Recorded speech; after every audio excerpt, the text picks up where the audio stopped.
Hello student. आज की class में हमारा जो टॉपिक है पहला वो है ऊष्मा इंजन। ठीक। तो ऊष्मा इंजन ऊष्मीय ऊष्मा पे कार्य करने वाला एक यंत्र है जिसके द्वारा हम ऊष्मा ऊर्जा लेकर कार्य किसी कार्य को पूर्ण करते हैं। तो इसमें मेंशन भी है ऊष्मा इंजन एक ऐसी युक्ति है जो चक्रीय प्रक्रम में ऊष्मा को यांत्रिक ऊर्जा अथवा कार्य में रूपांतरित करती है। तो इसमें जो कुछ तीन मेन पार्ट्स होते हैं वो यहाँ मेंशनड है: ऊष्मा स्रोत, कार्यकारी पदार्थ और सिंक। बराबर में जो डायग्राम दिया हुआ है स्क्रीन पे उसमें दिया हुआ है ऊपर ताप स्रोत। तो ताप स्रोत का ताप उच्च होता है, उसको यहाँ पर ताप T1 दिया हुआ है। बीच में कार्यकारी पदार्थ मेंशन है सर्कल में।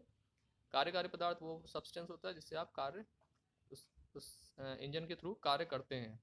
और जो आपने ऊष्मा लेती है उसमें जो कुछ ऊष्मा कार्य में चली जाती है और शेष ऊष्मा सिंक की ओर ट्रांसफर की जाती है, जहाँ पे सिंक जो बची हुई ऊष्मा है उसको ग्रहण कर लेता है।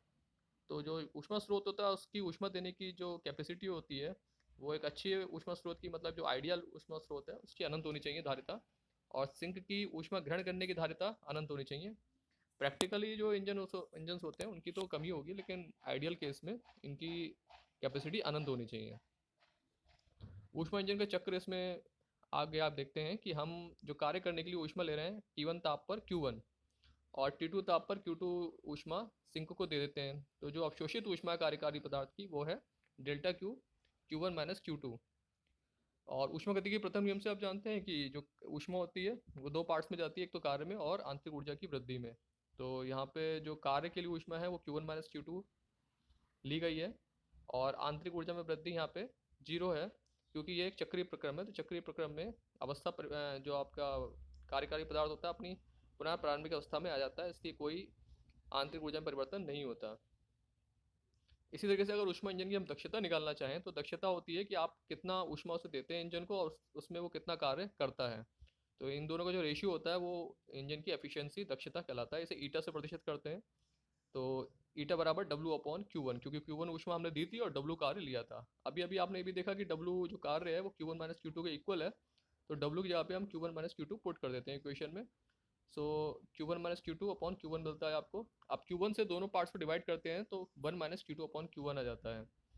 तो इस तरीके से आपको दक्षता का फॉर्मूला यहाँ पे आ जाता है। और दक्षता के फॉर्मूले से क्लियर है कि ऊष्मा इंजन की जो दक्षता है 100% तभी होगी जब जितनी ऊष्मा इंजन ले और सारी की सारी ऊष्मा को वो यूज़ कर ले और कोई भी ऊष्मा का पार्ट सिंक को ना जाए। तो ऐसे इंजन प्रैक्टिकली पॉसिबल नहीं होते, लेकिन आइडियल इंजन की दक्षता क्या होगी? 100%। इसी से रिलेटेड कुछ आगे प्रोसेस हैं, जैसे उसमें सेकंड लॉ ऑफ थर्मोडायनेमिक्स आता है। सेकंड लॉ ऑफ थर्मोडायनेमिक्स के दो स्टेटमेंट्स हैं, केल्विन प्लांक का स्टेटमेंट। उनके अनुसार ऐसा कोई प्रक्रम संभव नहीं है जो किसी उच्च ताप के स्रोत से अवशोषित संपूर्ण ऊष्मा को कार्य में परिवर्तित कर सके। यानी आप वही वाली बात है जो अभी आपको समझाई गई कि आइडियल इंजन पॉसिबल नहीं है जो सारी की सारी ऊष्मा को कार्य में परिवर्तित कर दे। इसी लॉ को क्लासियस ने अपने शब्दों में यहाँ पे दिया है। तो किसी भी स्वतः चलित मशीन के द्वारा किसी बाह्य स्रोत की सहायता से बिना ठंडी वस्तु से गर्म की और ऊष्मा का स्थानांतरण नहीं हो सकता।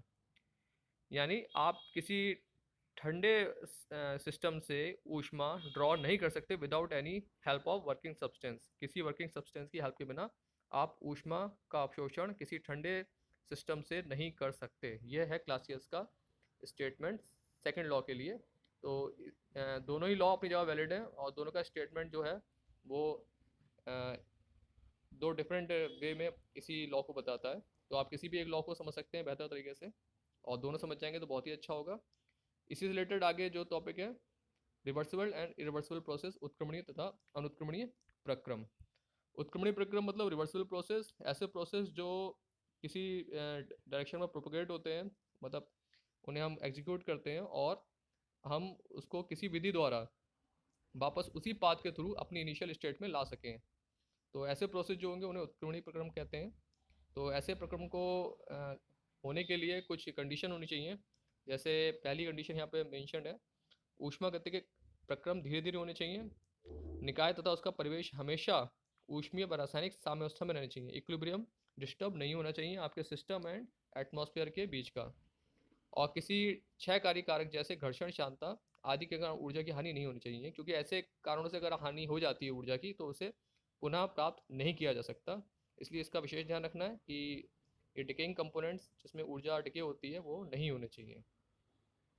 अब उत्क्रमणीय प्रक्रम अगर आपको क्लियर है तो अनुत्क्रमणीय प्रक्रम आप समझ सकते हैं, ऐसे प्रक्रम जिन्हें विपरीत क्रम में करने में निकाय व परिवेश की उनको प्रारंभिक अवस्था में नहीं लाया जा सके, तो उन्हें हम अनुत्क्रमणीय प्रक्रम कहते हैं, इरिवर्सल प्रोसेस।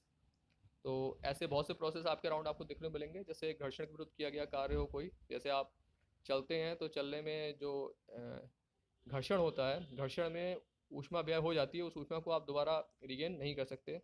या किसी सिलेंडर में अगर गैस रिस रही है तो गैस को पूरे कमरे में विसरण हो जाती है और उसे दोबारा आप सिलेंडर में किसी तरीके से ड्रॉ नहीं कर सकते।